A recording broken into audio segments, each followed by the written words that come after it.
Okay, take that as a yes. Welcome, thank you all for coming. I'm joined to my right by West Springfield Police Chief Jay Gearing, Lieutenant Evan Breeding from the Massachusetts State Police. To my left, Lieutenant Colonel Dan Tucker of the Massachusetts State Police. I want to first express my condolences to the loved ones of the 3 victims of this horrible, horrible tragedy. Our thoughts and prayers are with them at this hour. Overnight into this morning, March 28th, 3 individuals were in an established work site repairing damaged guardrails on Route 91 North in West Springfield. At approximately 12:45 this morning, a vehicle later identified as a 2021 Jeep Cherokee took exit 10A off 91 North at a very high rate of speed and struck and killed all 3 men. The truck then flipped over subsequently and came to rest on its roof in the middle of the exit ramp. There was an immediate and very substantial law enforcement response after the arrival of first responders from the Uniform Division of the Massachusetts State Police and the West Springfield Police Department. The State Police Detective Unit assigned to my office was contacted regarding this incident, who then responded along with Assistant District Attorneys from my office's Motor Vehicle Fatality Unit. It was discovered that the operator of the subject vehicle exited the vehicle after the crash and fled in an unknown direction. A Registry of Motor Vehicles inquiry was made, and the registered owner of the vehicle was determined to be Bilal Griffith of the city of West Springfield. In the ensuing hours, Massachusetts State Police troopers and West Springfield Police Department canvassed the area with the assistance of the Massachusetts State Police Air Wing, canines, and dozens of law enforcement officers. The suspect was observed by a sergeant of the Massachusetts State Police unit assigned to my office. After a brief conversation with this subject, a chase ensued that continued for over a half mile. The suspect was finally surrounded and taken into custody in the area of Morgan Road in West Springfield. The 3 victims of this terrible tragedy have been identified as the following: Igor Costa of Marlborough, Massachusetts, Ryan Almeida of Brockton, Massachusetts, and Raul Bajorquez, also of Brockton, Massachusetts. Bilal Griffith, the defendant, is in custody and will be arraigned this afternoon in Springfield District Court on 3 counts of manslaughter and 1 count of leaving the scene of personal injury and death. Our intention is to seek his detention by way of a high cash bail. The charges do not present predicate offenses for the dangerousness statute. Advocates from my office have contacted the families of the 3 victims to express our sympathy and to begin to engage with them around the criminal justice process. The defendant is innocent until proven guilty.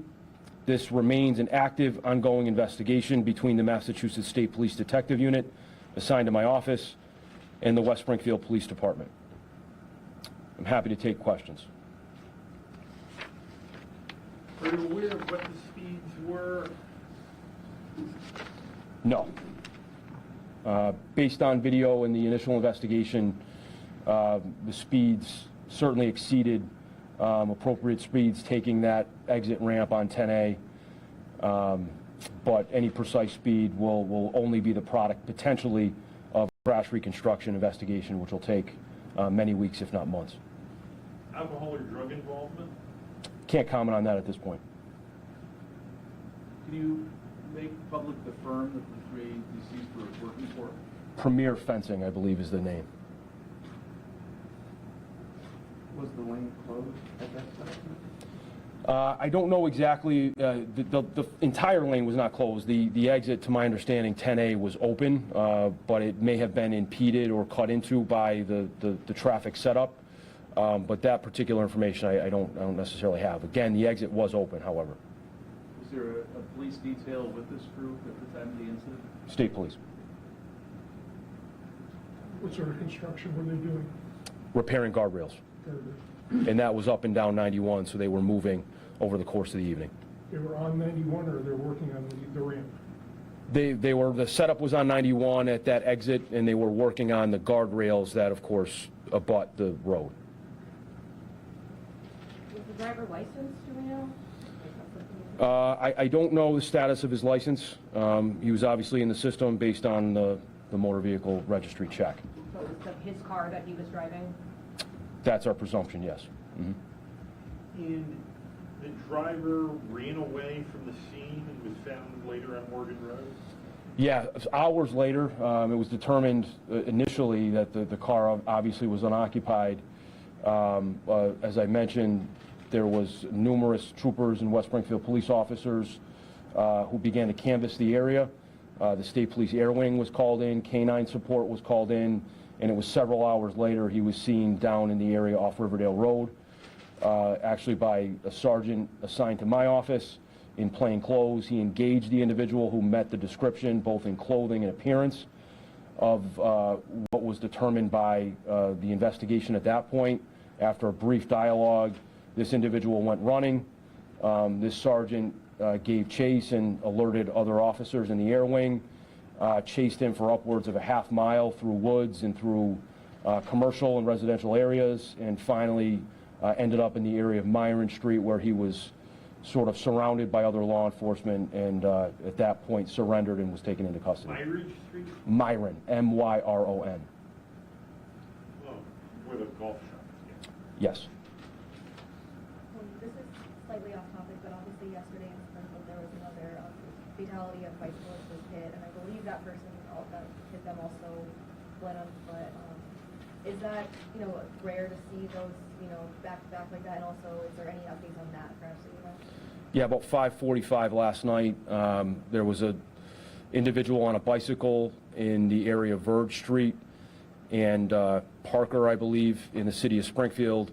That individual was struck and killed in the roadway by a SUV. The evidence so far is that the individual in the SUV was picked up from the scene by another vehicle. My understanding now is that subject has turned himself in to police this morning. We are working with the Springfield Police Department to determine charges and handle arraignment in court. These are tragedies. It's somewhat unique to have two in such succession. And all I can do is ensure the public that we are going to prosecute individuals to the fullest extent of the law, and there will be very serious consequences. Obviously express my condolences to the loved ones of those lost, and encourage people to drive safely, right? Some of you were probably at an event we had just 48 hours ago called Stop the Swerve. Talking to young people about the privilege of having a license and the responsibility that comes with it, the responsibility to yourself and to folks in your vehicle, and responsibility that every driver has to everyone around them on the roads, pedestrians included, and the dangers of distracted driving and impaired driving. So at a time when it's starting to get warm out and parties and graduations and all these things occur, I'm distressed that we've had these two incidents this week, these awful tragedies. And I guess the best thing I can say is it highlights the dangers of driving while drunk and the dangers of driving distracted. And I just encourage everyone to be mindful of what can happen in these worst case scenarios, and to drive safely and to not worry about their phones when they're driving, and to certainly never get in a car or drive after someone's been drinking or is intoxicated otherwise. So just very sad, very sad. The family of the bicyclist did give us a statement. We were hoping that we weren't sure if you guys were releasing the victim's name yet, just because we wanted to confirm that was their family. Yeah, we have a process to speak with the family, even if we know that they are aware of the death. But we want to make contact to certainly express our condolences, but also address the criminal justice process. I don't know that we've done that just yet. My expectation is, given the circumstances, we'll release that individual's name either today or over the weekend. Are these cases particularly troublesome on the interstates? If maybe one of the troopers could talk about how that complicates and makes these situations even that much more dangerous because of the speeds involved. Yeah, I can address that, and if either the colonel or lieutenant wish to speak to it, certainly Chief Gearing has immense experience on these kinds of cases. from a prosecution standpoint, not necessarily. It all depends on the evidence, and here our expectation is we'll present a strong case at the appropriate time. But if any of our police folks want to speak to that, they're certainly more than welcome. It's always a concern of the state police and local law enforcement when you're out there on a detail setup and you're working with construction. You have these individuals with a high rate of speed coming at you, and the move over law is in place, but a lot of times it's not obeyed. I think last year we had about 42 instances where a cruiser was struck during a detail setup, and What's that the number again? 42. 42. So it's obviously a concern of ours. It happens a lot more than it should, and it's something we're always cognizant of. What was your name again? Lieutenant Colonel Dan Tucker. Yeah, it's to pick up on the colonel's point. The idea that 42 troopers were struck just last year. Vehicles. Vehicles were struck, yes. Is alarming, and it's another advisory that I would issue to the public is just to be careful and attentive on our highways, and it's another aspect of the danger of the job of being a police officer.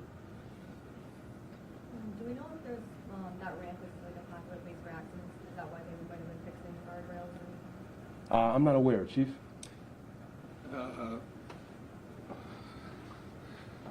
So we don't typically respond to that area. That's the jurisdiction of the state police.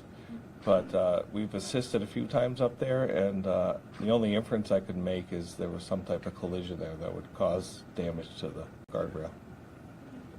Yeah, that area is right after the bend on 91, and you have to get over somewhat quickly to get to that exit ramp. But there's no notion that's a particularly dangerous area that I'm aware of. You mentioned video. You have video of this, and where was the camera? What? Yeah, we have some video evidence. I'm not going to disclose exactly where that comes from at this juncture. As I said, it's an ongoing investigation, but the accumulation of evidence right now has put us in a position to arrest this individual, and as I said, we'll request a very high cash bail when he's arraigned this afternoon. Just to confirm, you said there was a trooper prior to the crash? When they were doing the bridge work, there was a trooper there, like with the lights on the cruiser, just to alert that there was construction happening at the time? Yeah, I don't know exactly the circumstances. There very well may have been. My understanding is it was an established work area pursuant to DOT guidelines. There was a trooper in the vicinity there in his or her cruiser. Just to correct one aspect of what you said, it wasn't bridge work, it was guardrail work. Correct, that's what I Yeah, that's okay. And that trooper wasn't injured in any way, wasn't involved in the collision. And then one more question, I guess it would be for the chief. The defendant or the suspect that got arrested in this case, is he someone that's known to the police department? Does he have a criminal history? Is there anything else we can know about him? As of right now, we don't have a long standing history with our department with this individual.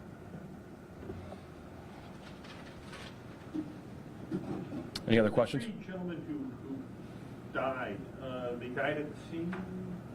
Yes, they were pronounced deceased by first responders at the scene.